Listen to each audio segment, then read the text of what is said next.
Hello मुलांनो, कसे आहात? मी तुमची लक्ष्मी आजी. तर आज आपण टक्केवारी काढूया. बघा जर 500 रुपयांना 75 रुपये तर 5,000 रुपयांना किती?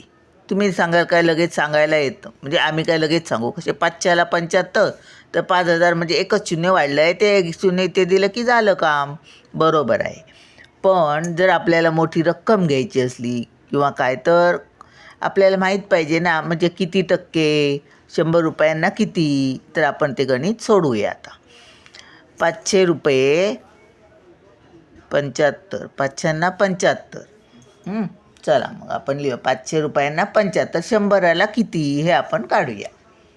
500 रुपये त्याला किती? 75.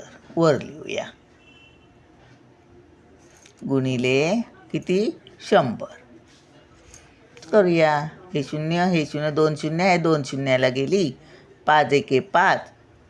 5 एके 5, 2 राहिले 25 झाले. 5चा 5चा 25. म्हणजे 500 रुपयांना हे किती टक्के दराने पडले? 15% दराने पडले. मग आता आपण 5,000ला करूया. 15% म्हणजे 100ला 15. 100ला 15 गुणिले आता हे 5,000. आपल्याला किती 5,000 घ्यायचे आहेत?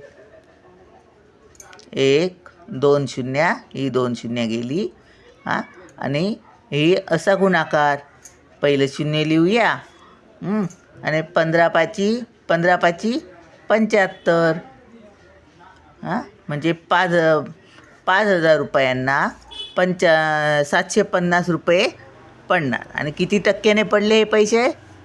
15%. चला मग भेटूया पुढच्या व्हिडिओत. बाय.